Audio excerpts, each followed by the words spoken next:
committee will come to order. As this hearing is fully virtual, I got to address a few housekeeping matters.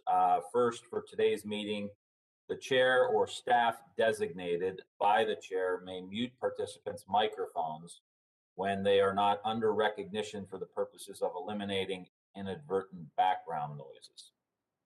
Second, members are responsible for muting and unmuting themselves. If I notice when you are recognized that you have not unmuted yourself, I will ask you if you would like the staff to unmute you. If you indicate approval by nodding, staff will unmute your microphone. Third, I want to remind all members and witnesses that the 5-minute clock still applies. If there is a technology issue, we will move to the next member until the issue is resolved, and you will retain the balance of your time. You will notice a clock on your screen that will show how much time is remaining. At 1 minute remaining, the clock will turn yellow, and when your time has expired, the clock will turn red, and I will begin to recognize the next member. Fourth, in terms of the speaking order, we will be following the order set forth in the House rules, beginning with the chair and the ranking member. Then members present at the time the hearing is called to order will be recognized in order of seniority. Finally, House rules require me to remind you that we have set up an email address to which members can send anything they wish to submit in writing at any of our hearings or markups. That email address has been provided in advance to your staff. Good morning to our panel. I'm happy to welcome the architect of the Capitol, Brett Blanton, and Chief Administrative Officer, Catherine Spindor, and House Curator, Farrar Elliott. Today is our second of 3 hearings reviewing the aftermath of the breaching of the Capitol by an insurrectionist mob on January 6th. None of us at this hearing will soon forget that day, but how we remember it determines how we move forward and collectively learn from the mistakes. If we do not adapt or choose to only prepare for the last encounter, the Capitol campus will continue to be vulnerable to unknown and unexpected threats. This building, the Capitol, which Thomas Jefferson called the first temple dedicated to the sovereignty of the people, stands for more than just us. It stands for tomorrow and the day after that. It stands for a future for all people. And while it may seem to be a leap to some, this very small subcommittee is at the forefront as one of the protectors of representative democracy. But we cannot militarize the Capitol in response to an attempted ransacking of representative democracy. This is not what these first 3 hearings are about. The purpose of this hearing is to dig deeper into what we are doing to support our House employees during these turbulent times. It is to learn from the CAO on the current and future security and COVID-19 related needs for the House. It is to receive an update on the damages to the House, both physical and to collections, because of the events of January 6th. And most importantly, it is to continue the discussion on next steps to ensuring the physical safety of our campus for members of Congress to carry out our constitutional duties, provide resources to our Capitol Hill community to heal from the traumatic event, maintain a safe and open campus as much as possible, so that visitors from across the country and around the world can witness representative democracy in action. It is incumbent on all of us to talk to each other, and I welcome our witnesses today. We're thankful for your leadership and the staff of your organizations who work so hard to make this House run. At this point, I'd like to yield to my friend and colleague from the great state of Washington, Ranking Member Jamie Herrera-Butler, for any opening comments she would like to make. Ms. Herrera-Butler.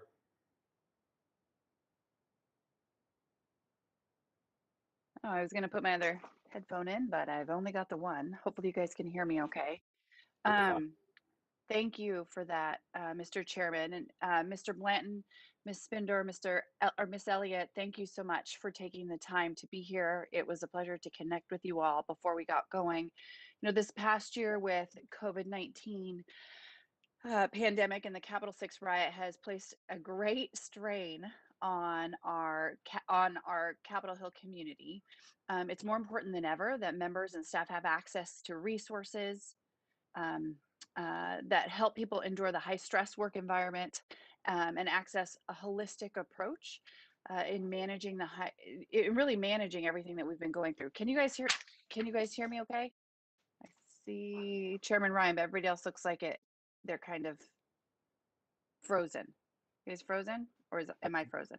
You're Okay, fine. everybody else is all right. You're fine. Last week, this subcommittee heard from the directors of the Office of Employee Assistance and the Wellness Center on their work to provide vital well-being and mental health resources to the Ledge branch. These offices were well prepared and well equipped to give the appropriate support to staff and Capitol officers in the aftermath of the January 6th riot. And I look forward to hearing more from Ms. Spinzer about these services and how they continue to grow and to adapt. For the architect of the Capitol and the entire AOC team, y'all deserve credit for your hard work in cleaning and repairing the Capitol building and the grounds immediately after the building was cleared by the Capitol Police. And I know we've already talked about the costs that are going to be associated with some of those things. And repairing, basically getting the grounds ready again in such short order. This includes the frontline workers who have also kept this place running and sanitized even over this last year throughout the pandemic. This was something I remember last year talking about what were the enhanced cleaning procedures going to be. And it took monumental effort to restore the Capitol and the inaugural stands just 2 weeks after the attack. So it's been a lot that you all have been you guys have been inundated with. The AOC is charged with the stewardship of the Capitol complex and its grounds. The Capitol functions not only as a monument and a museum, I would say a living museum, but it also is an office building where we do the people's work. With that in mind, it's going to be important to balance the need of both repairing the damages made from the riot with preserving some marks from that day. To mark the historical reminder of the riot. I think it's something that we do need, we should not forget. The AOC, along with the House and the Senate curators, have the challenge of determining how and what to restore and preserve so that future generations can view and understand the historical significance of January 6th. It's my hope that the AOC will work with the curators and the House community when making these decisions. And with that, I appreciate everyone taking the time to be here, and I yield back, Mr. Chairman. Thank you, Ms. Herrera Butler. Without objection, your written testimonies will be made part of the record. Please summarize your statements as we move to Mr. Blanton. We want you to begin, and after your statement, we'll turn to Ms. Spindor and then to the House Curator. Once the statements are complete, we will move to questions and answers. Please begin. We'll start with you, Mr. Blanton. Thank you, Chairman and Ranking Member, and members of the subcommittee. I appreciate the opportunity to speak with you today about the architect of the Capitol's response efforts following the January 6, 2021 U.S. Capitol breaching. The events of this January 6 were difficult for the American people and extremely hard for us on campus to witness. As we continue to deal with the shock and disappointment over the actions of those who attacked the Capitol building, I remain proud of and encouraged by the professionalism displayed by the AOC team in the face of this dangerous and stressful event. On the morning of January 6, my team were preparing the grounds and the inauguration stage. Our artists were painting the stands a bright white with a deep blue edge on the main stage of the platform. About midday, as crowds began to appear on the west front, our staff secured our equipment and was moved indoors. Over the course of a couple hours, the hard work of the team was destroyed. The platform was wrecked. There was broken glass and debris everywhere. The sound system and photography equipment was stolen or damaged beyond repair. 2 historic Olmsted lanterns were ripped from the ground, and wet blue paint was tracked across the historic stone balustrades and hallways of the Capitol. As the crowd began crashing through windows and prying open doors, my staff undertook several unheralded actions in support of Congress. AOC employees identified and sheltered congressional staff in their shops to protect them from the roving mob. Other members of the team raced to the roof to reverse the airflow within the building to help clear the air of chemical irritants such as bear spray, repellent, and pepper spray. While other team members rushed bottles of water and eye wash stations to Capitol police officers in need of assistance. In my opinion, we served as a light of hope that day and in the days following the insurrection. As soon as the security officials cleared the building, AOC employees worked tirelessly to clean up and begin repair work. Carpenters covered broken windows and doors with plywood to secure the building. Laborers began sweeping up glass and broken furniture to enable Congress to continue its work. Our groundskeepers cleared a small mountain of debris left on the west and east fronts, and our painters carefully repainted the platform. We were committed to and ensured the Electoral College certification process would continue on January 6th. Furthermore, we were sharply focused on ensuring the campus was prepared for the presidential inauguration without interruption, to signal our nation's determination to support a peaceful transition of power. My team has worked nonstop. As an experienced combat veteran, I am mindful of the stress that such an event has on employees. I know that in the next several weeks and months, my team will continue to need counseling and support to process this event. The safety and personal health of AOC employees is my highest priority. The agency provides support services through our Employee Assistance Program, which is free, voluntary, and confidential. Employees have access to trained staff counselors through our EAP. They can also use Talk Now, which offers AOC employees immediate 24/7 telephonic access to confidential, in-the-moment counseling support delivered by quality behavioral health professionals with no appointment necessary. In addition to these services, many of the resources offered by the House Wellness Center and the House Office of Employee Assistance are available to AOC employees. In the weeks following the building breach, we also hosted an office hours employee session to provide a venue to all employees to share their concerns, ask questions, and hear directly from our Director of EAP and the agency's ombudsman. We also are planning proactive counseling sessions for our tradesmen, support staff, and artists who were directly impacted by the 6th. Since becoming the architect of the Capitol a little over a year ago, I've been continually impressed and inspired by the great work of this agency. We have been in pandemic operations for nearly a year. We supported 3 lying-in-states or honor ceremonies and prepared for a presidential inauguration, all during the pandemic. I am honored to lead a team whose extraordinary efforts on January 6th and the days that followed helped Americans of all walks of life take solace in seeing order restored to the U.S. Capitol. We would appreciate your support to ensure that we are positioned to address ongoing and future facility needs, in addition to the health and wellness of our employees. Thank you, and I am prepared to answer any questions that you may have.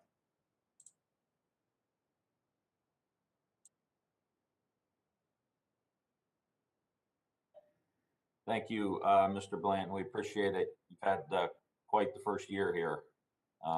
We appreciate what you've done. Next, Ms. Spindor.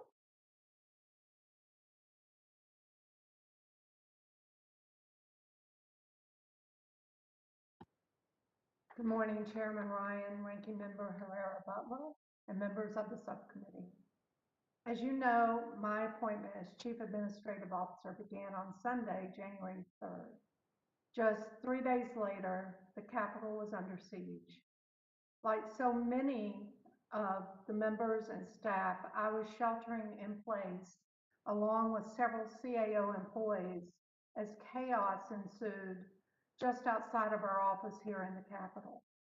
Although I will never forget those harrowing hours, I'm tremendously grateful for the dedication and rapid response of so many of my colleagues and professionals from all House entities, including members, staff, and the U.S. Capitol Police.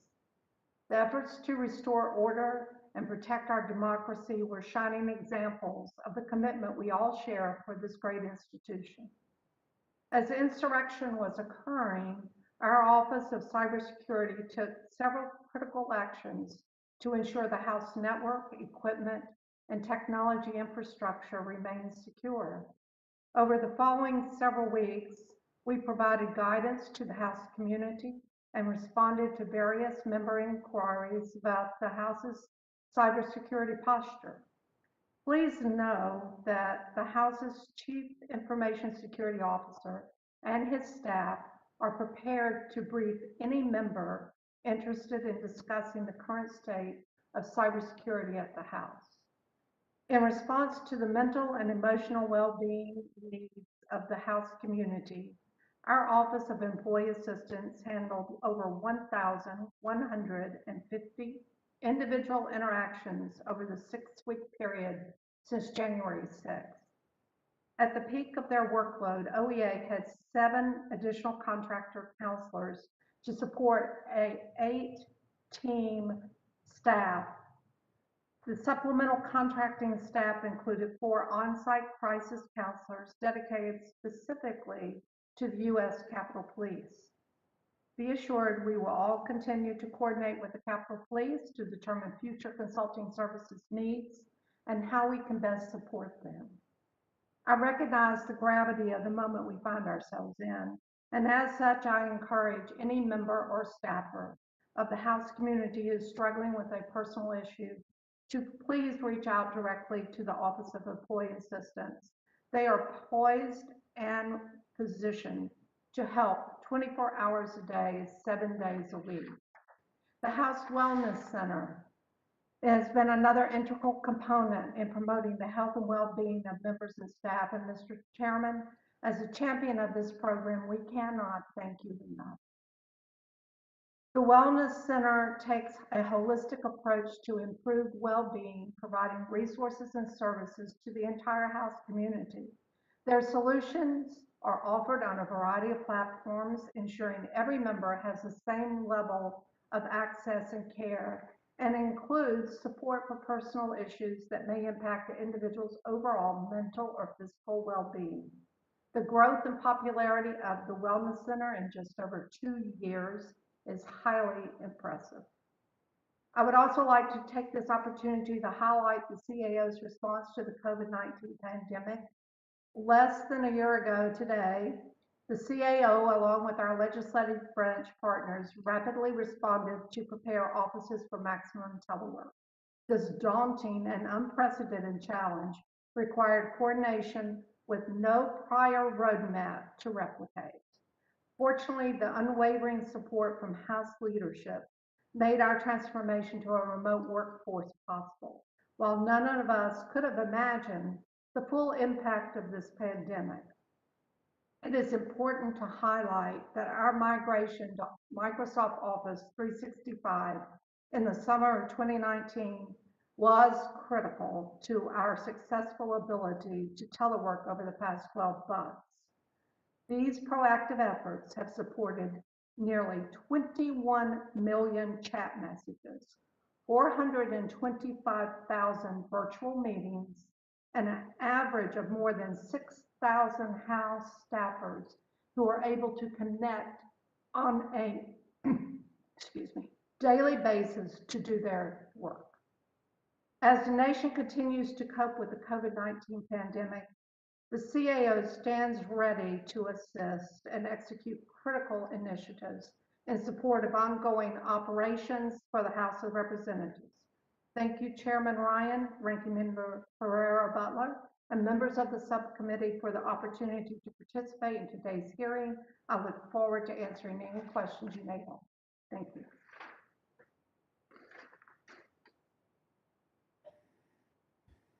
Thank you, Ms. Spindor. We appreciate you and your team. Mr. Bland had an interesting first year. You've had an interesting first couple of months, and we appreciate you rising to the occasion. Next, Ms. Elliott.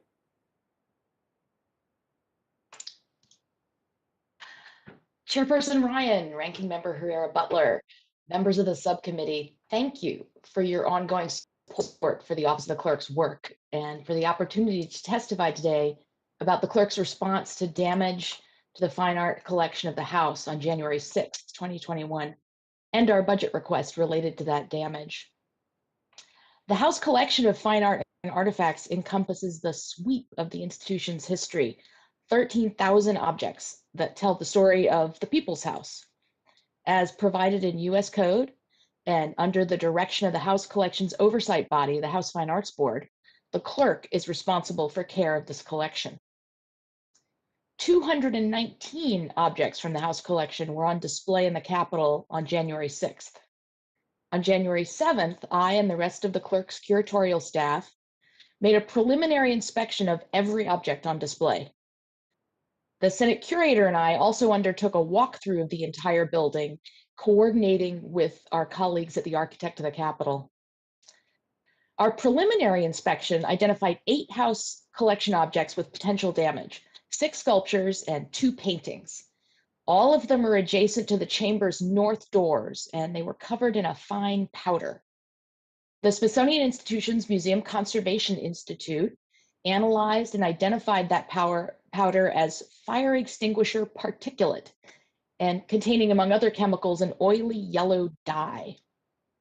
In the coming weeks, we will begin conservation treatment to remove chemicals and accretions and dye before they cause permanent discoloration and harm. Conservation of those 8 objects is significantly more than the unexpected damage that we plan for every year. Our entire conservation plan for this fiscal year is only 6 projects. Annual treatment for delicate treasures like the silver inkstand in the chamber, scheduled treatment for other pieces that are stable but eventually need work, and a plan to address one instance of emergency intervention. To enable us to conserve 8 objects as emergency interventions, as well as continue the sound care of the entire collection, we respectfully request the subcommittee's support for a supplemental appropriation of $25,000 for conservation of House collection objects. Thank you again for the subcommittee's continued support of the clerk's role as a steward of the House's heritage. And thank you for the opportunity to testify about that. I look forward to answering any questions that the committee has.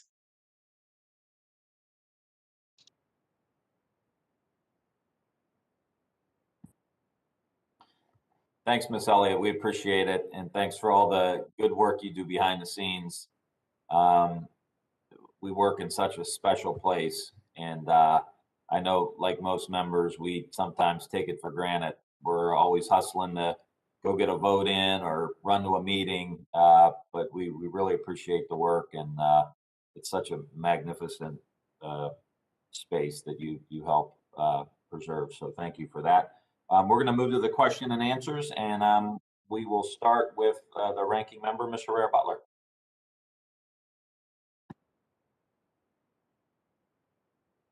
Thank you so much. Man, just hearing that last piece, I mean, hearing from all of you was important. But it just, what the chairman said, you stop and think about the fact that we get to work in this place, the People's House. It's the most amazing thing ever. We do scurry around a lot, getting our business done, don't take the time to think about it. So thank you all, because I know that is a big part of your job, is to think about it all the time to preserve for the American people. And I so appreciate it. I'm going to start with Mr. Blanton. As a member of the Capitol Police Board, you have insight into the events and decisions made on January 6th. And I'm particularly interested in the statement you released in response to acting U.S. Capitol Police Chief Yogananda Pittman's testimony, where she stated that the Capitol Police made a request of the board for support prior to January 6th. You released a statement refuting Chief Pittman's assertion that there were verbal or written requests prior to January 6th. And I guess I think the question is, why do you feel compelled to release that statement and expand on the assertion you made in the statement? And And could you detail, if any, formal or informal meetings that were held by the board prior to January 6th and what those meetings entailed? And then I have a little follow-up if there's time. Thank you. Yes, I'm happy to answer. There were 2 points that I reviewed. One was my attendance at a meeting on January 3rd. And in that meeting, no individual from the Architect of the Capitol staff nor I was at that meeting. It was later learned that meeting may have been with a smaller audience, but it did not include my staff. The second point was that she mentioned that Chief Sund asked the Capitol Police Board for additional resources. Chief Sund, as he stated in his testimony yesterday in his letter to the Speaker, went directly to both sergeants at arms and asked for that. And I was refuting the point that I was not asked specifically for those for additional resources. There was a meeting on January 5th that was hosted by then Chief Sund regarding the inauguration planning, and it was an interagency meeting with the police forces throughout the Washington, D.C. area that have a role in inauguration. During that, there was most of it was introduction of what the roles and responsibilities were during the inauguration. There was a little discussion about the 6th, most of it centering around, at that time, there was no credible evidence, although there was chatter for events that may occur on January 6th. Thank you. With regard to the board specifically, and I know you just detailed meetings that took place, and I apologize if you can hear baby screaming in the background. Are you aware of any discussion by the actual board members regarding the intelligence showing the possible disturbance on the 6th? Like in a more, like the board itself? As an entity, we did not have that. I understand there was an intelligence assessment that was released on the 4th by the Capitol Police. It went to the sergeants at arms. And from what I've learned later is that intelligence assessment says it was improbable or not likely that there would be violence on the 6th. Are you aware of any requested changes by the former House Sergeant at Arms, Paul Irving, to the physical security plan prior to January 6th? There was requested changes, and Chief Sund alluded to it by changing expanding the security perimeter. He alluded to that both in his letter and in his testimony yesterday in front of the Senate. So was your office asked to modify positioning of any perimeter barricades? And if so, did you find the request consistent with the direction given ahead of previously planned protests? So yes, my staff was asked to move barricades, and that was a different footprint than we had in the previous, whether it was the MAGA or the protests that occurred during the summer months. It was a different footprint than was originally used then. Thank you very much. Yield back, Mr. Chairman.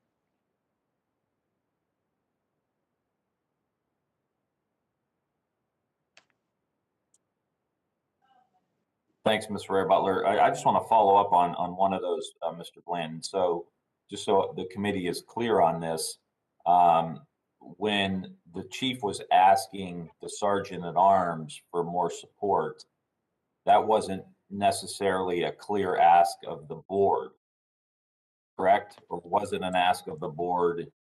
And if it was, does the board have to vote on that, or how does that process work? Yes, so it was portrayed, and I'm only speaking from what I've seen in media. It was portrayed by Chief Sund, or my interpretation of his portrayal of it was that he was asking for support from the sergeants at arms. In order to have gotten an emergency declaration, there would have to be a board vote.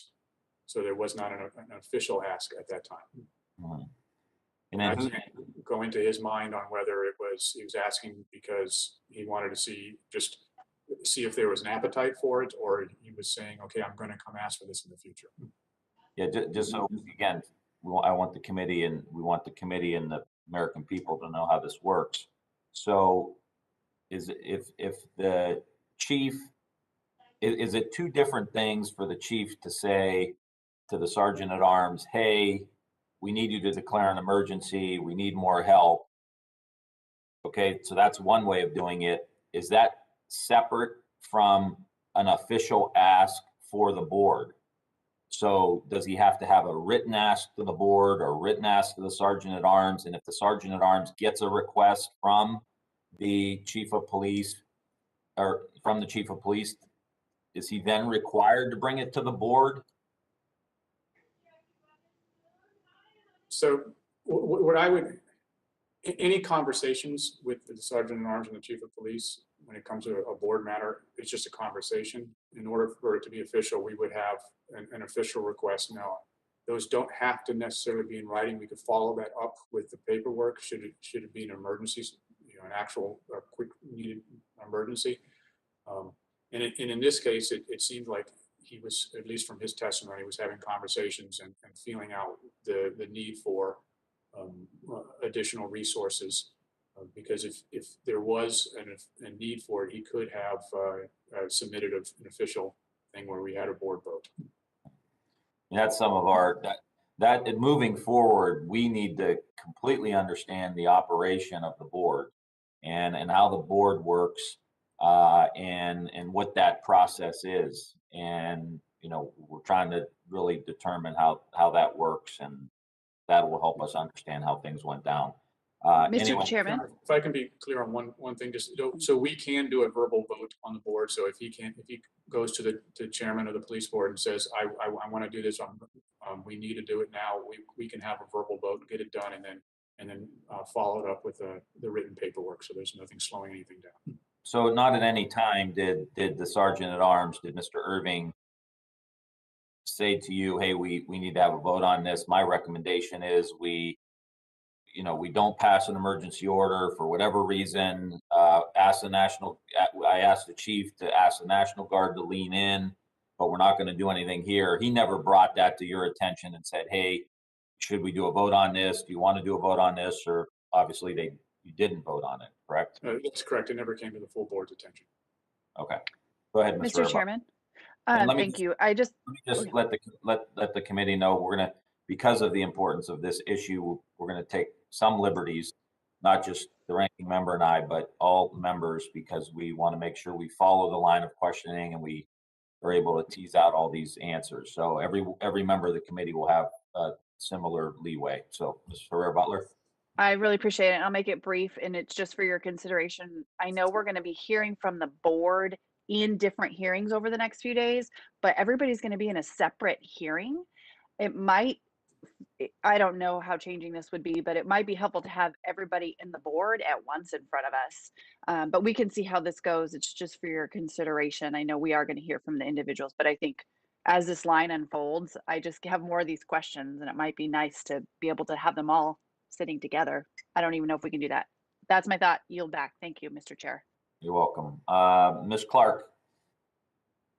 Thank you, Mr. Chairman and Ranking Member Herrera-Butler, and thank you to all the witnesses for coming today to talk about not only the events of January 6th, but how we keep the citadel of our democracy safe and in a state of good repair. And Mr. Blanton, I want to return to you and this question around these meetings in advance of January 6th. My understanding is from your testimony that you were not part of the meeting on January 3rd, that you weren't involved until the meeting on the 5th. Is that correct? That is correct. And at that meeting on the 5th, was there a discussion of additional security barriers? No, that meeting on the 5th's primary purpose was for law enforcement entities that are involved in the inauguration to brief what their planning is for the inauguration, and then also go over the overall national security event chain of command for the inauguration. There was Okay. some discussion on the 6th, but there was no discussion about any changes to any physical infrastructure and it was very minor discussions about the threat, just saying that there wasn't likely an event on the 6th. But that's very different than what Chief Sun testified to yesterday, that that he did make the board aware of his concerns. And he also said that it was a regular practice to only discuss these types of security issues with sergeants at arms of the House and Senate, not including the architect of the Capitol. Do you agree with his statement that it is regular practice that you would not be included and your office would not be included in these type of meetings? So I would say we do have these discussions at police board meetings, and so then I'm included. I do not know what conversations he had on a daily basis with either the House or the Senate Sergeant in Arms. And if that was his regular practice, then I think we found an issue with the operational chain of command of the Capitol Police Board, frankly. So my understanding is that he asked for a emergency declaration. Is it possible that that could have been denied without your involvement? It would not, it could not have, because the police board would have to have voted on it. It never got to the point that the police board was actually voted on the emergency declaration. So were you aware of that request or were you not? I was not. You were not. No. Do you think that there are reforms we need to make to the way this Capitol Police Board operates so that you are not left out of these crucial conversations? I do believe there's reforms that need to be made. I think they're broader than just what conversations occur with the architect of the Capitol and not. I believe as a member of the police board that there needs to be more accountability and transparency on some of the actions that we vote upon. Can you go into a little more detail on how you would like to see that accountability and transparency improve? What are some specific things we should be looking at? Well, I obviously my area of expertise is in the facilities. Right. A lot of the stuff when it comes to physical security, we overclassify. So there's information that could be of vital importance to members, but is classified at a level that can't be shared. And many of these, if you look in the executive branch agencies, the classification isn't as high, or they do an unclassified version so that can give out information so that members have or interested parties have the ability to digest what that information is, so they understand, have a better understanding of what the physical constructs are in the area that they're working. And what about around accountability? What reforms would you like to see? I think again it goes to more a lot of decisions are ended up being classified. So there's a very few individuals who actually have visibility of what decisions are made by the police board. And do you think that's the reason that you were not included in these discussions between January 3rd and January 6th around these concerns? No, I do not think it was. I think it was, well, I'm speculating at why Chief Sun would have done that, but I think it just was, this is the standard for how they operated. Now, I can give them some deference, as we had a vacancy as the architect of the Capitol, so you had acting people in there for over a year. And so it could very well have been that their standard practices evolved into a way that they didn't include the acting people. But again, that's a speculation more than it is something where I would testify as a fact. Thank you, Mr. Blanton. I see I'm over my time. Thank you, Mr. Chairman.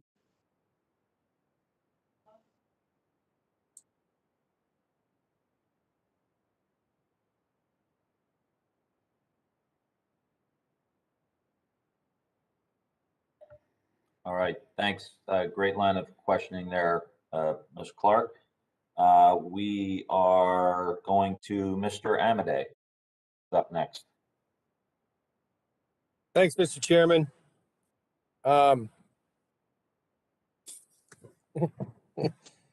If I had written a book, I'd have it in the background, but what the heck? My favorite. Thank you, Mr. Chairman. I appreciate it. I would like to, I want to start with something, since everybody we've heard from so far that are involved in the community of the campus on Capitol Hill has been talking about, you know, obviously physical stuff, emotional stuff, all that other sort of stuff. So I want to start with Mr. Blanton.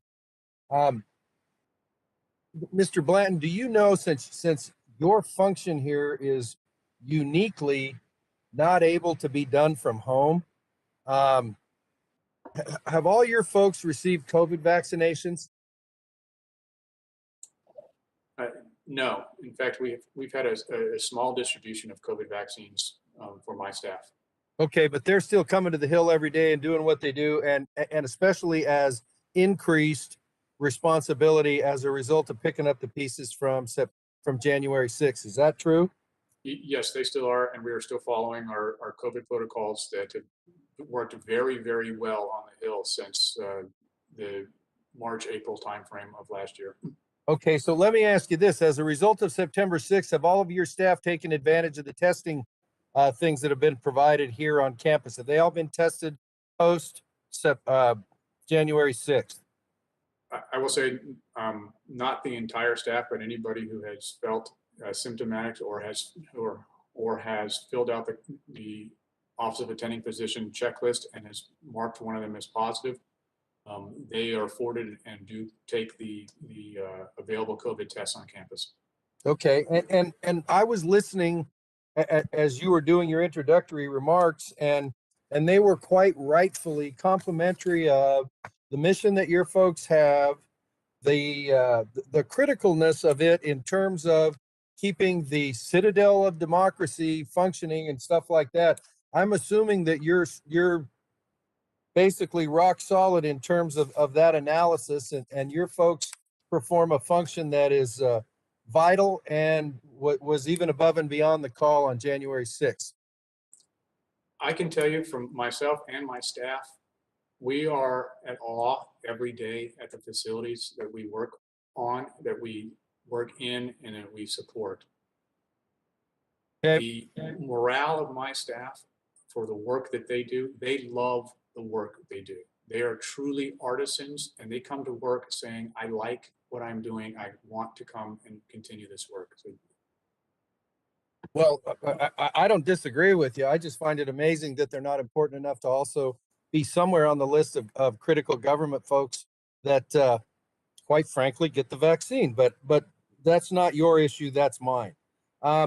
Miss Spinzer, same questions for you. Have your folks received the vaccine? A small portion of our staff that are responsible for business continuity, and a few of the staff that have to be in the Capitol every day. Like Mr. Blanton's folks, we have people here that are on site every single day, right, working directly with the members and their staff. And we would love to have all of them who do that vaccinated, but as of yet, we've gotten enough to have our critical staff vaccinated. Okay, so I'm not trying to put any words in your mouth, but is the answer to my question, has all of your staff received vaccine? The answer to that question is no. You've prioritized folks, but in terms of your staff and their functions, no. That's correct. Have you had any communication with the attending physician's office or house admin about, hey, when are we going to get around to getting the rest of these people done? We stay in direct contact with the Office of the Attending Physician, and I know that he has looked into requesting additional vaccine. I think that that has been hard for him to obtain at this point. But we are waiting on him. We're looking to the Office of Attending Physician to notify us when he has any additional dosages. Okay, fair enough. Mr. Blanton, I want to go back to you on a subject that deals directly with January 6th, and that is, I've already had a discussion with the acting sergeant at arms that goes something along these lines. Hey, listen, if we're going to have metal detectors to go vote, that's fine. That's not my hill to die for. But quite frankly, with the resources available or that can be available, can we do that in such a way that does not look like an afterthought in an airport lobby? And so it's like, is there technology that exists to build something tastefully in keeping with the resource that we're talking about, that basically people can walk through without having to go queue up in front of something that is taking space in hallways and stuff like that? And oh, by the way, can we set them so that shoes don't, so it doesn't require me to go in barefoot to get around the metal detector and then try to figure out, once I get in the chamber, as I'm redressing, what shoe goes on what foot? Has anybody approached your office about how we can perform that security function in the least visually and physically intrusive way, in terms of the various and sundry entrances to the chamber, whether they be on the speaker's lobby, whether they be on the hallways by elevator banks? Is there not some more elegant thing available, or has anybody even checked into that? So thank you. And I think that is a wonderful question. I can say that nobody has specifically talked with me, but if I was to presume this, the Sergeant at Arms would probably deal with the superintendent of the House building first before coming to me. I think it's a very valid ask, and it's something that we should look at. But it's also something that, frankly, we need to look at in the construct of all the security and detection equipment across the entire campus. And I know my staff has looked at options for replacing metal detectors, and I can say that we will definitely take this on as something that should be looked at to find something that is, frankly, blends more in with the architecture of the chamber than portable metal detectors.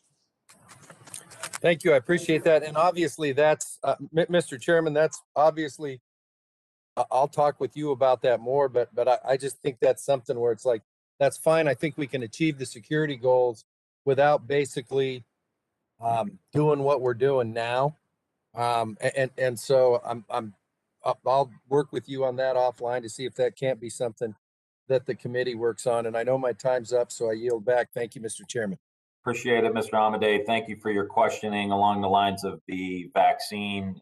We've had a lot of work with trying to get it to the Capitol Police, where they had about 200 rank and file members who were had COVID-related issues, which put further stress. And so we've had to go through great lengths to try to get them their vaccinations. But I appreciate you raising that issue and the issue around the security. And maybe even Mr. Blanton could maybe get one of the engineers or architects over there to help you figure out, what shoe goes on what foot. We're happy to help you figure that out. Next up is Mr. Case. Thank you, Mr. Chair, and to each and all of the three of you, I just want to join the comments by the chair and the ranking member, thanking you and your teams for your service, for your commitment, and for your honesty and candor as we try to sort through the immediacy of January 6th, as well as the broader issues, for example, the trade-offs between securing the Capitol and guaranteeing access that we want to guarantee. It seems to me that I'd like to step back just a second, and Mr. Blanton, I'll direct this at you.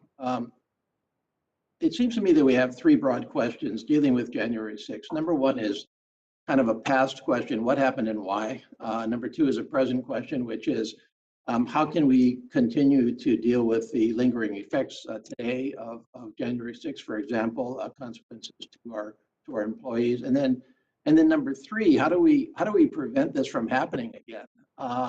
And we can't do much about the past because it already happened, but we can take the lessons of the past.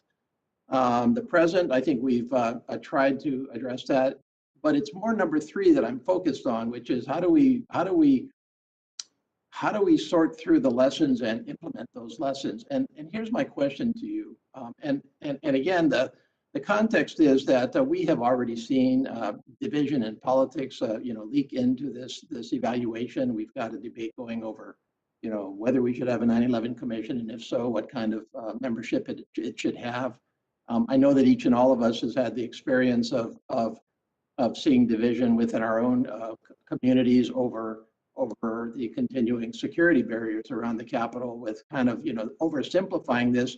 One side saying it's necessary to prevent further attacks, and the other side basically saying take the wall down, it's not necessary. And that is a political angle to it. And I think we're trying to keep the politics out of this and just figure out what happened and why and how to prevent it from happening again. And here's my question. How do we actually best get to the bottom of those questions? What happened, why, and how do we prevent it from happening again? And my question has to do with whether we can do this internally adequately, or whether we really need objective, independent, outside evaluations. Good meaning people that were there and present at the moment can believe and hope that they have objectivity on it, but sometimes that's not the case. Sometimes you're better with an external, independent, non-judgmental, non-political view. And I'm asking Mr. Blanton, what procedure do you think is best for us to pursue the questions that are in front of us? What happened? Why? How do we prevent it from happening again? To what extent do we need independent, objective, external views? So thank you again. That's a great question. So being that my expertise is in the facilities side of it, what I'm proposing we have is a comprehensive facility security assessment, one that starts with threats. And in the past, if you look at our failures, and this is the entire federal government, this is not just the legislative branch, have been focused since the Oklahoma City bombing on protecting against an explosive device of a certain size in a certain location. And that is why we had things such as windows that were more secure right next to windows that were not secure, because they were addressing that certain threat with that certain set of risks. The other thing is, as we look from a broader threat, it needs to be in conjunction with our partners within the national capital area, so that we aren't hardening ourselves to a point that makes other entities soft targets, or they aren't doing the same and making us a soft target. And frankly, from my perspective, in my job, I have to look across the entire campus. So that's all the House buildings, Senate buildings, but it also includes the Library of Congress, the Supreme Court, and the Thurgood Marshall building that are in my portfolio. I want to make sure that all of those are included in that assessment. But the key to it is it starts with a series of threats that we all agree with. We can continue with the threats from the past of the explosive devices, but then bring them to even small things like a lone gunman, a squad of 6 people who want to invade, and then from that, what's the risk associated? And the risk is the likelihood of it occurring and the consequences of it occurs.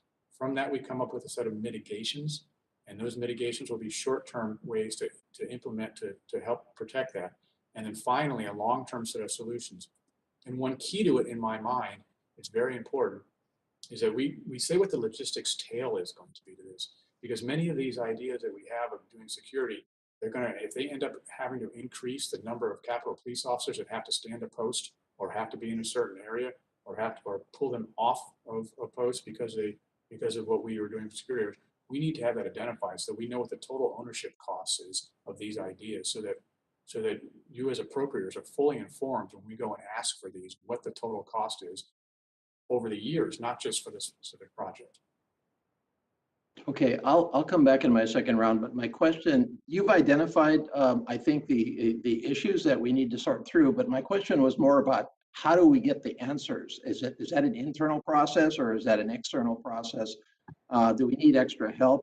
The resources side of it flow from getting the right answer to start with. I think we all want to provide the resources, but I want to have the right answers so that I am personally comfortable that I've done and resourced and directed what actually has to happen. And I'm fearful of an internal only assessment. So that was where my question was going. Yeah, so what I'm proposing would bring in outside experts. In fact, we're proposing using the Army Corps, which has a protection center of excellence that looks specifically at that one for facilities. Okay, thank you. Thank you, Mr. Case. Mr. Newhouse. Thank you, Mr. Chairman. Good to see everybody. Let me also add my voice of appreciation and thanks to the three folks that are in front of us this morning.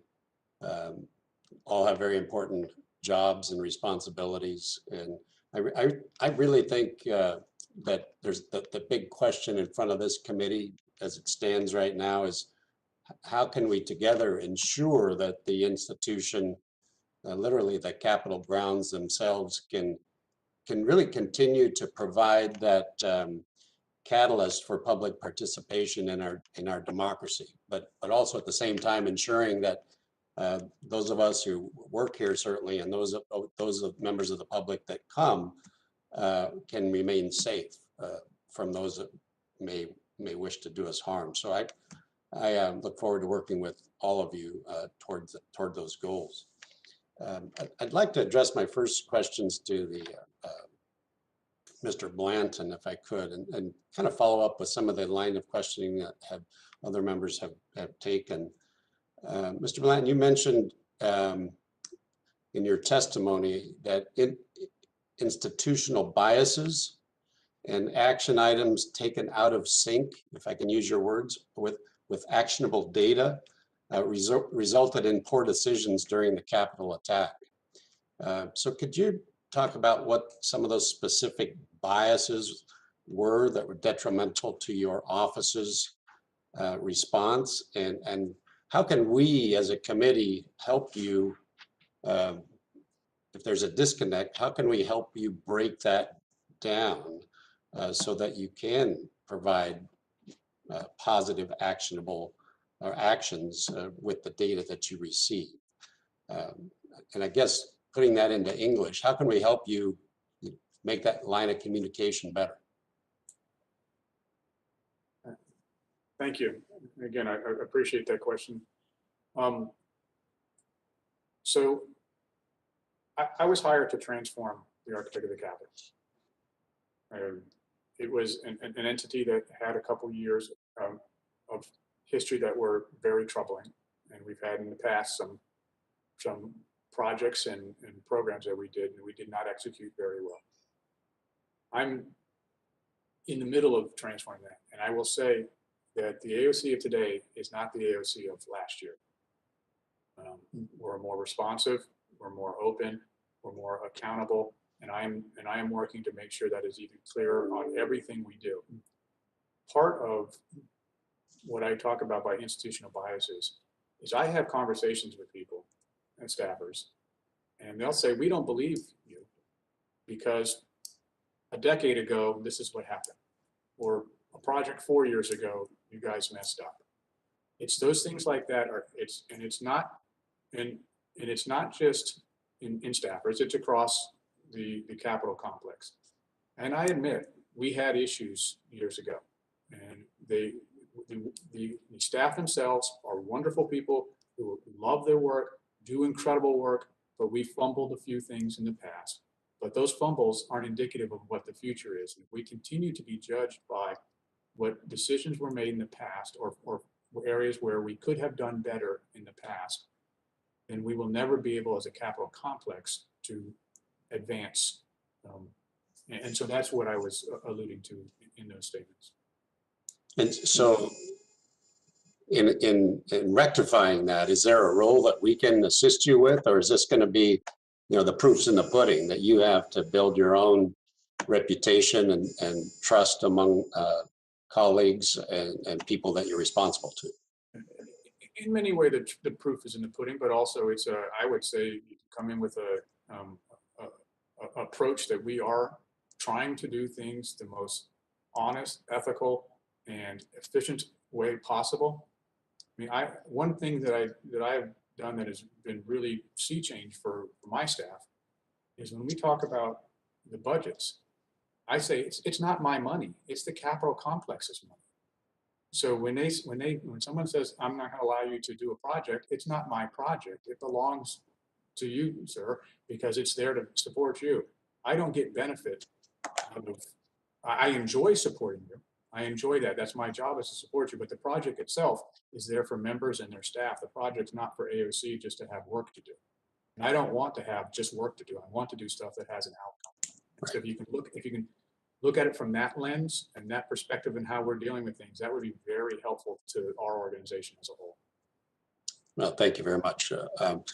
Well, Mr. Chairman, I'd like to, if we have another round of questioning, also delve into some of the workings of the Capitol Police Board, as well as some of the assessments and where we go from here as far as the building is concerned. But I appreciate you all being here this morning and look forward to further conversation. Thank you.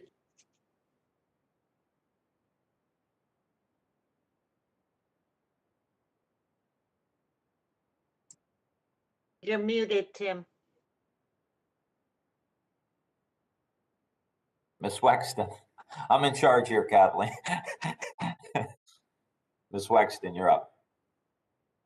Thank you, Mr. Chairman, and I want to add my voice to the chorus of members saying thank you to all the witnesses for everything that you've done before and since January 2nd to keep us safe and keep the Capitol running smoothly. Now, Mr. Blanton, I want to follow up a little bit more on the Capitol Police Board and your involvement in the decision making leading up to January 6th, because Capitol Police Board, just to refresh everybody's recollection, it consists of the 2 sergeants at arms, one for the Senate, one for the House, consists of the architect of the Capitol, that's you, and then the chief of the Capitol Police, but the chief of the Capitol Police does not get a vote. Is that correct? That is correct. Okay. So you testified that you had a meeting with law enforcement, different agencies on the 23rd of December, just generally talking about logistics for January 6th. Is that correct? No, I talked about on January 5th, there was a meeting of law enforcement, and the subject of it was the preparations for the inauguration. Okay, and was there discussion at that time about requesting National Guard assistance? No, there was not. Okay. Now, were you aware that at that time that acting Chief Pittman, that there had been a meeting on January 2nd where the DoD asked U.S. Capitol Police if they would need the National Guard? I was not aware of that. Okay. And according to Chief Pittman's testimony when she was before the subcommittee a couple weeks ago, she testified that on January 3rd, the U.S. Capitol Police changed their mind and Sun to ask for a National Guard, and it was denied.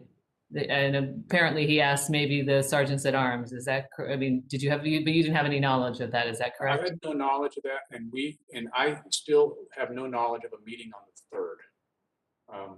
There may have been a meeting on the 4th that he talked about, but we have no record of any meeting whatsoever. And later on, Chief Sun, his testimony in his paper talked about the 4th, but there was no formal meeting that I was at, nor anyone from my staff on the 3rd nor the 4th.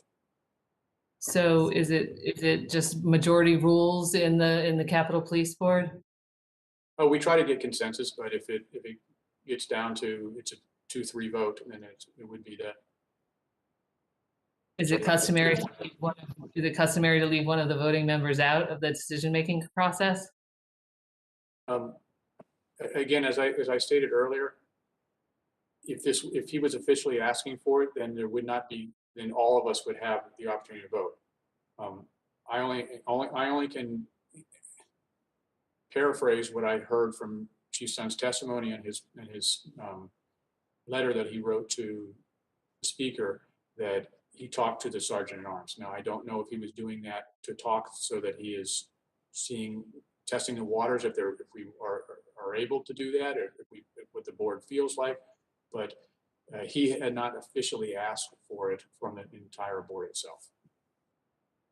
All right, and are you, and have you previously been consulted about additional security measures in advance of protests and things in coming to Washington, D.C., for example, during the Black Lives Matter protests over the summer? Were you consulted about additional hardening and security measures around the Capitol at that time? So my staff was working in conjunction with the Capitol Police before police board meetings in the past to put up the bicycle rack barriers around the Capitol Police, or sorry, around the Capitol complex for every single event. And as Chief Sun said, they approach every event from a very similar construct. And so we do that when there's any known protests. And that's what you did for the January 6th protests as well, right? Yes. Nothing further than the normal.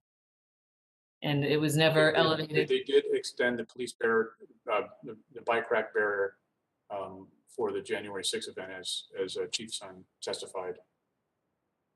Right, but there was more, but there were no additional barriers involved. Correct. Okay. Now, has the police board been in discussions as a committee of the whole talking about hardening after January 6th? We have had several discussions about that. And were you? Yes, I've been. So you were privy to the discussions about the temporary fencing as well as other options for the long term? Yes. Okay. Thank you. Mr. Chairman, I see my time has expired, but I will have more questions in another round.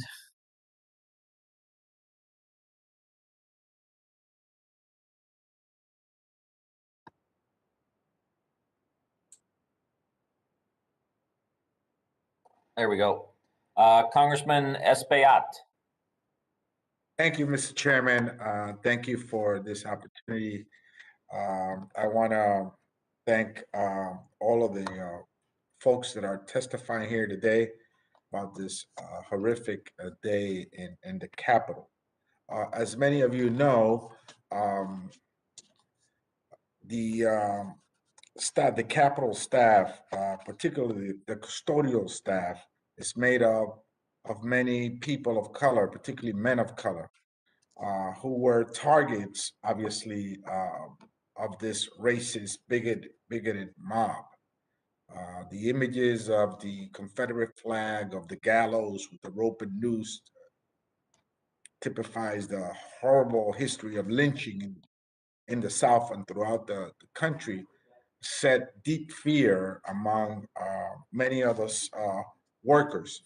I myself witnessed when I went down to the Capitol at about 7:30, about 2 to 3 men of color mopping the area, the blood from where the shooting occurred right outside the Capitol. And so I want to know what's being done with these workers that are traumatized. And first of all, sending them down there right after this horrific attack was somewhat troubling to begin with. I could just imagine what they felt. When I saw them, I was terrified myself. I didn't really capture the fact right away, immediately, that they were mopping up blood. And to send folks that were clearly the target of this attack and couldn't take their pins off and blend, to then mop up the floor, I thought was a little bit too much. I want to know what's being done for these folks, and what the AOC and the administrators are doing to help the people that were traumatized during this attack.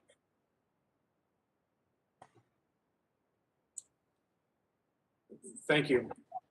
And I'll say my staff had great pride in the work they did immediately following. They actually were proud of themselves and the organization that they were able to clean up. The people who were dealing with blood were trained in biohazards, and so they had all the prerequisite skills to deal with the biohazards. The janitorial staff and the laborers who were vacuuming and cleaning up the glass, they volunteered to do that because they support the organization and they knew what was at stake. Well, at stake was the certification of the Electoral College. They have that sense of mission. But allow me, we've heard from Capitol Police that were called the N-word. We saw the Confederate flag and the gallows with the noose and the rope out there. I just think sending men of color to mop up the blood after this horrific act is just a little bit over the top. Now, what are you doing now to address any issues, long-standing issues that they may have? Well, thank you. And I was just about to get that. I'm sorry if I was taking too long. What we are doing is they are actively involved in our employee assistance program.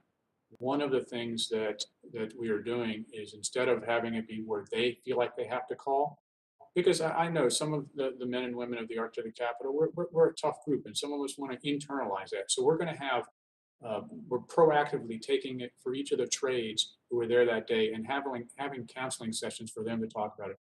Additionally, in our supplemental request, we've asked for funds so that we could do an awards program for these staff that were there that day, so that they can get recognized beyond what our standard awards are at the AOC. Because I do feel like they went above and beyond the duty. And that's why we're looking out for them both mentally, and I want to look out for them, but we look out for their physical health and making sure they're properly trained, but then also some economic benefit for what they did. One last quick question. I want to ask the architect. Are the floor plans of the Capitol easily accessible to the general public via the internet? Are they accessible to members, to anyone that wants access to them? No. It takes the House Office Building Commission and the Speaker to approve release of the floor plans. In fact, it's even challenging to get my contractors who have to use those floor plans to do work to get a hold of the floor plans, because they're very, very tightly held. There's been allegations that the insurrectionists had access to the floor plans of the Capitol. Have you been able to assert whether that was true or not? I've only heard that in the media. I've not seen any indication of that, nor has the FBI who's investigating it given us any information that they have. You have the records of anybody that would have, let's say if I wanted to get the floor plans and I instructed my staff to do it, will you have the records that they attempted to get the floor plans or download the floor plans?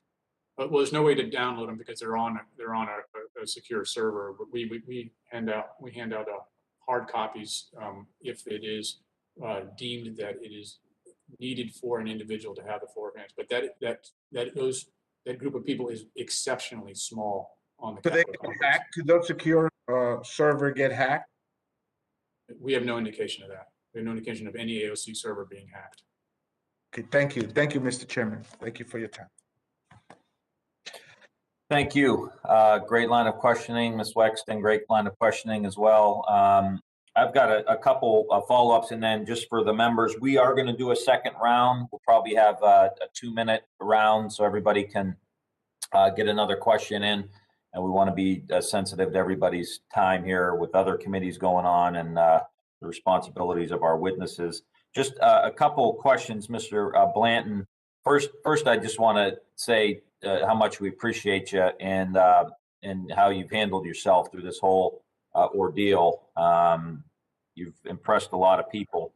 Let me ask, you brought up the FBI, and there was a report supposedly from the FBI that went to the Capitol Police that Chief Sun said it never made its way up to him about, the threat level on January 6th. Were you aware at all of that FBI intelligence? No. One of the issues with the Capitol Police that, talking to Gus was the head of the union there, and a lot of the rank and file members was around the equipment. Were any of these issues around shields and helmets and batons and lack of equipment for some of the rank and file members? Did you ever hear that come before the police board? Not in my tenure here. I won't, maybe prior to my tenure, but I can say it's disturbing to what I heard afterwards, the limited amount of equipment and some of the anecdotes of people whose helmets are so old that the padding was rotting out of it. That was heart-wrenching to me.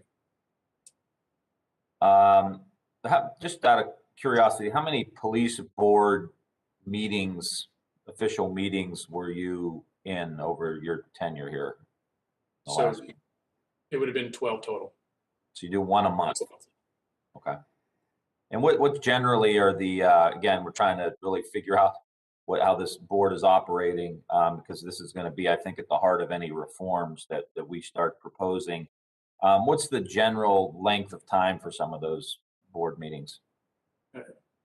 We schedule an hour and a half for the meetings. Does it usually go that long? It depends on the agenda. Some months when there's less information, Congress is out of session, for example, there's less stuff to pass, and so it won't go as long. When there's larger events going on, then they're longer meetings. Okay. Have you talked to General Honore about? Yes, several times. Okay. How many times? We've had, my staff has been in constant contact with his staff. They've been working significantly together, and I've had 2 direct meetings with him, and we have another one once he releases his draft findings dealing with facilities assessments. Okay. I would be interested in, since we have you, and I know this is a longer conversation,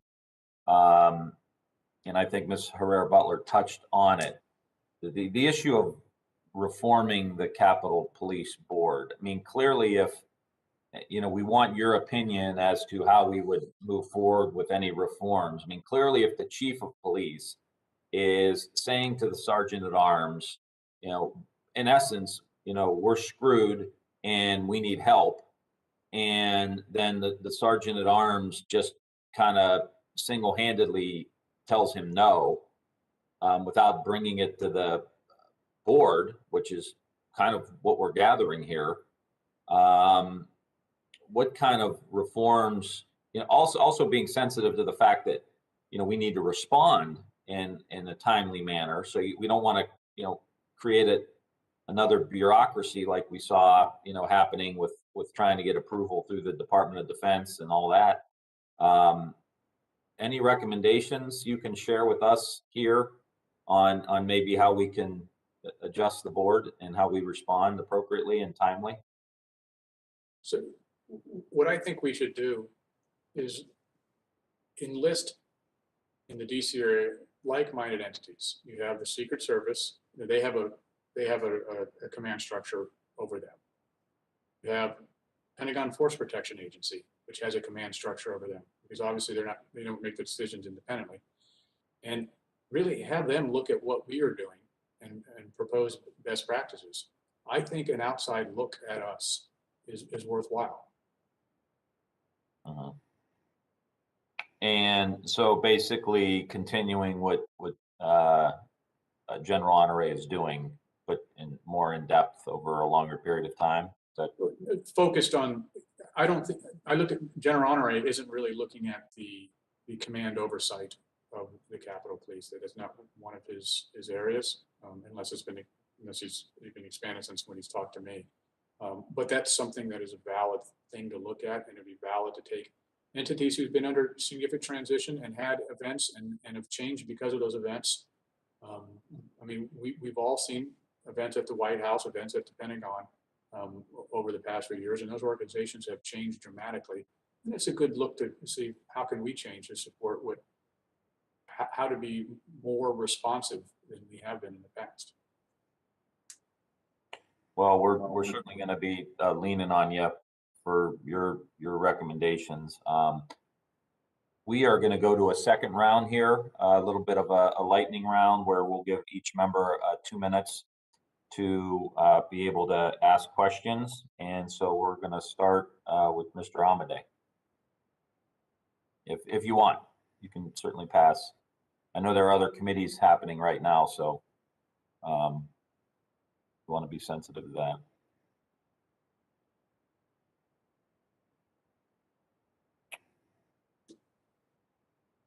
All right, Ms. Clark. Thank you, Mr. Chairman. Mr. Blanton, if we could go back just for a moment to the request that was made to expand the parameter. At any point after this request to move the parameter was made, did you or anyone at AOC deny any piece of this request, or did you have the assets necessary to fulfill this request? So, no one at AOC denied, nor would anyone at AOC have the authority to deny the request, and we did have the assets. To the best of your knowledge, was there any discussion or objection about those barriers in place because of the optics of it? No, I will say, me personally, I had not heard the word optics until the discussions afterwards dealing with the National Guard and the Pentagon. Thank you so much. And very quickly in my last minute, Ms. Elliott, as curator of the House, do you feel it's important that we keep some records, some artifacts of what occurred on January 6th? I know some members have requested that broken glass windows and doors be kept. What is your feeling as curator of the House? Thank you for the question. As curator of the House, I, under the direction of the clerk, am responsible for the House collection objects. And our first duty to those is to make sure the objects that already exist in the House collection are cared for as best we can. So in some cases for us, the most important thing is to make sure that that we first do no harm, that we make sure that we conserve and treat and clean the objects that already exist in the collection. And then after that, take stock of what are the artifacts that tell the story of the People's House right up through today. Thank you. Thank you, Mr. Chairman. I yield back. Thank you, Ms. Clark. Mr. Newhouse. Thank you, Mr. Chairman. Interim ranking member. Yes, I appreciate the increase in my pay grade. Ms. Spindor, we understand that many of the rioters made off with some of the technological equipment from some of the offices they broke into, including, I understand, the laptop of the speaker. Are you confident that every piece of equipment that might pose a future cyber threat has been accounted for? And do you know exactly what was stolen and whether or not they still pose a cyber threat to us? Yes, sir. Thank you for the question. I am aware through briefings with Capitol Police of some of the PCs. It's our understanding at this time it was only a few PCs from some of the offices. We do believe that based on what we know about one of the PCs, it is a very low risk to the House because of what we know how it was used. Okay. The other PC, we know who had that PC, and we feel like that it was a moderate to low risk. We are, of course, this is still a continuing criminal investigation, and I can't say too much more about it other than we took steps, as you know, during the insurrection to begin shutting off areas of the network that were impacted during the siege, and feel as though we did the right thing in doing that, protected any additional equipment. Okay. And we are also looking to roll out some additional security measures and are in progress for that to protect us in the future, to enhance the protection in the future. Okay, thank you very much. I appreciate that. And back to Mr. Blanton, if I could real quickly, Mr. Chairman. There was a substantial request for an increase in appropriations having to do with the security assessments. And could you talk a little bit about the ongoing reviews that you have and the assessments of campus security and what deficiencies these assessments have in order to warrant a need for a more comprehensive review? I think the request is something in the neighborhood of $30 million. Yes, thank you. So we did a transfer from my Library of Congress budget for the book module 7 up at Fort Meade to us. And that transfer was to cover historic costs from January 6th, the damage for January 6th, the immediate repairs, the cost for supporting the National Guard, and the cost to extend the fence line until March 31st. We asked for an additional $10 million to do a comprehensive security assessment.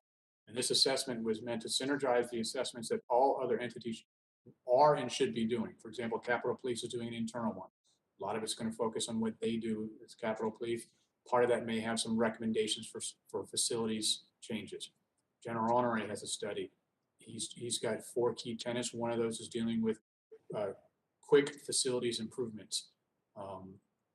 And then there's going to be other studies probably on the Senate, but there's one entity that looks across the entire campus, and including the Supreme Court and the Thurgood Marshall building, and can look at and can synergize all these requests into one so that we have a consistent footprint across the entire campus. And that's what I'm looking to do. Additionally, when we do this, we need to have executable projects that have budget level data so that I can tell you how much the project should cost and when we can get it done.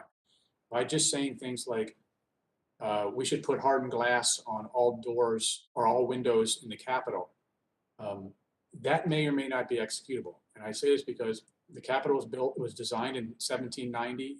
It was first started construction in 1793. It was never envisioned when they first laid the foundation that there would be a 9.7 million ton cast iron dome on top of it.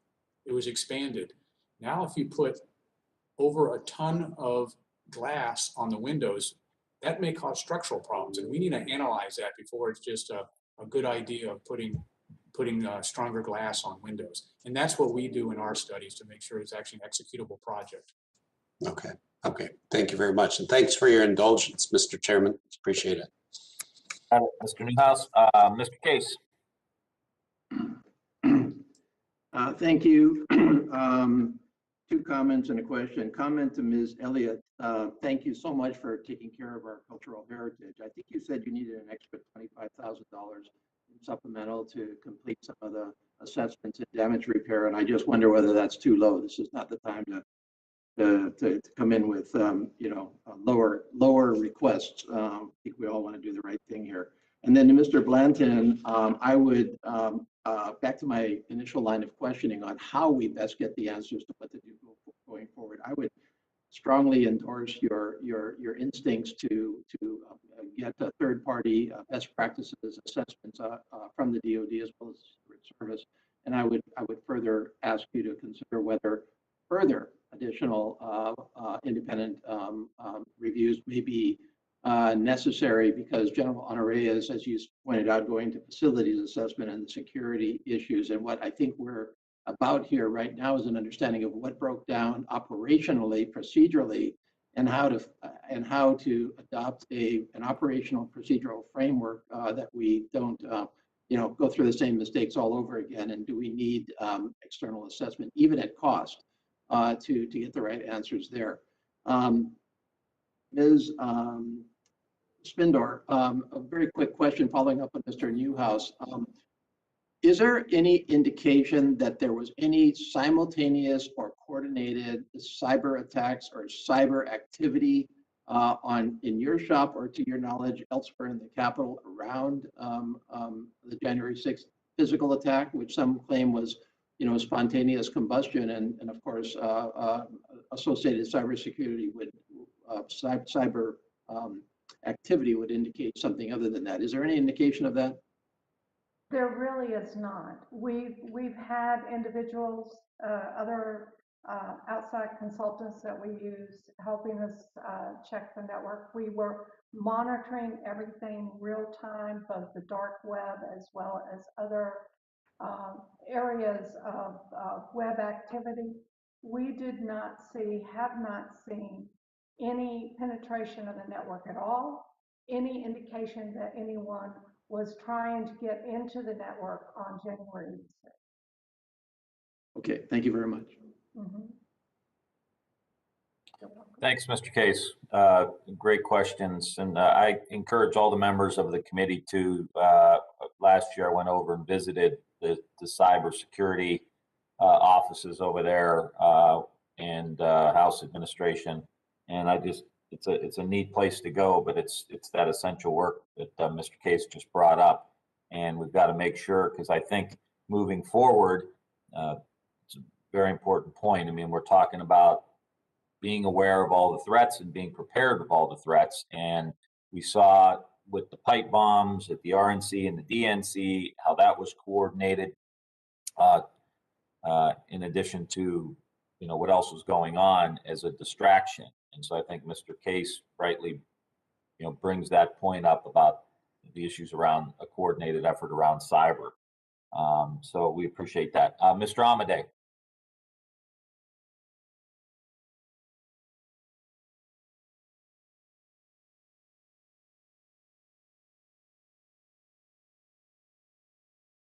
Ms. Wexton.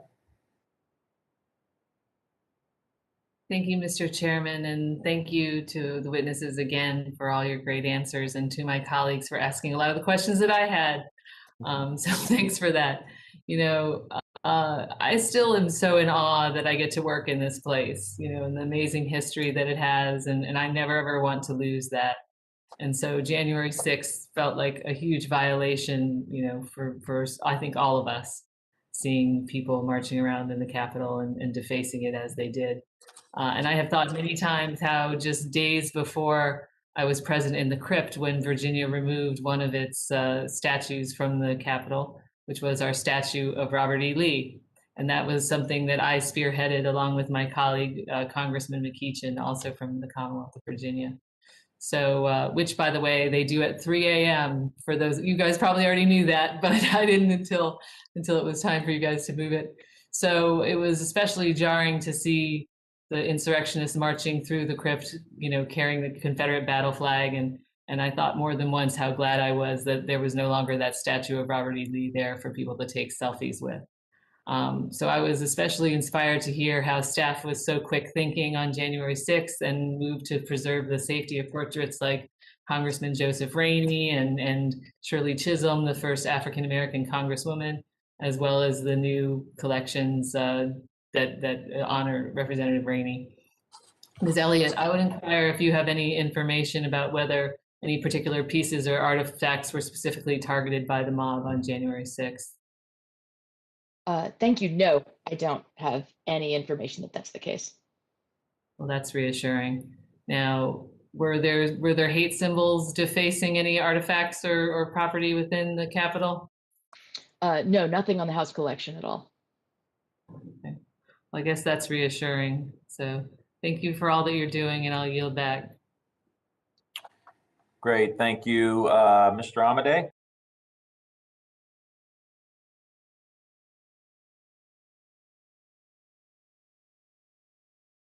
Okay, going once. Let me ask the committee for unanimous consent. I want to submit Chair DeLauro's questions into the record. She was unable to be here today due to her own hearing, but remains deeply committed and dedicated to the safety and security of the legislative branch of government.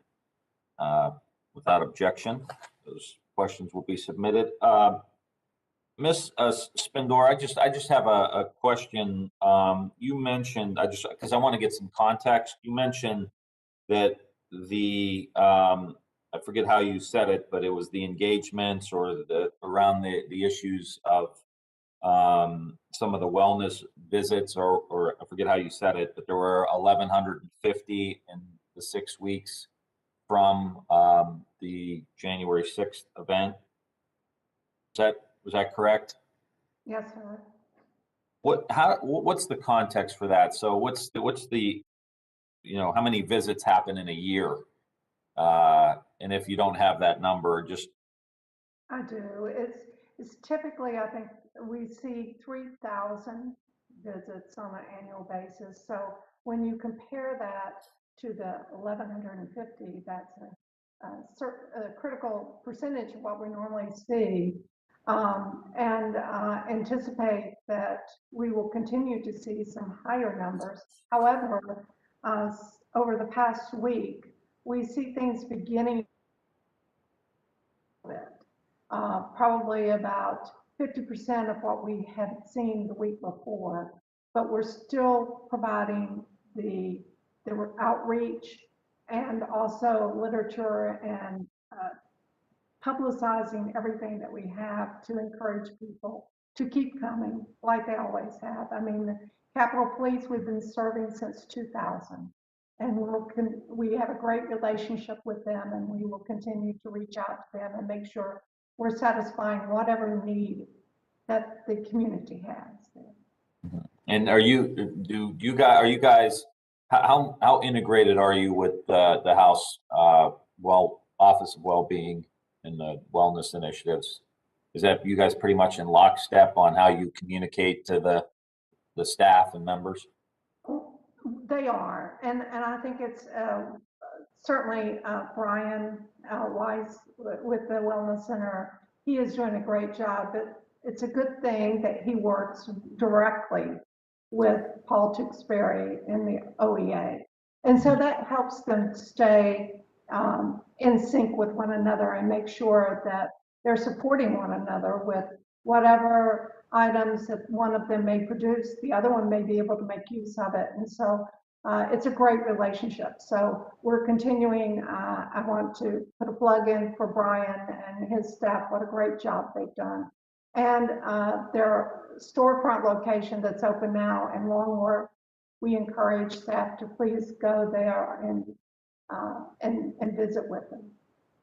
Yeah, we want to continue to try to push that out. You know, there's still a lot of people on the Hill that don't know about it, and we want to make sure that they recognize the resources that are there, both for mental health promotion and fitness and financial literacy, financial help, deals on all kinds of different programs, and it's really on the cutting edge. And that was the idea, is to make sure that the employees here, this was pre-pandemic and pre-January 6th, but that in a very high stress environment, that our employees here, while they may not make as much in the private sector as they would in the private sector, that they are offered the same kind of support that improve their quality of life and the quality of life of their families.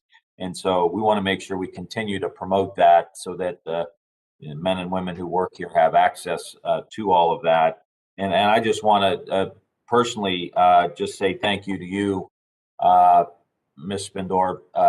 Immediately after January 6th, we saw, a number of the Capitol Police who were continuing to work 12 to 16-hour shifts. The influx of the National Guard who are here, and I think it's important for this committee to know how quickly you responded to open the Dunkin' Donuts, to make sure there was in the evening for the midnight shift, making sure there was food accessible for them, and how quickly you made those determinations. And I just want to personally thank you for that. That was it goes beneath the radar for most people, but how quickly you responded to make sure that they had what they needed, and that was very impressive. And we continue to thank you for your support.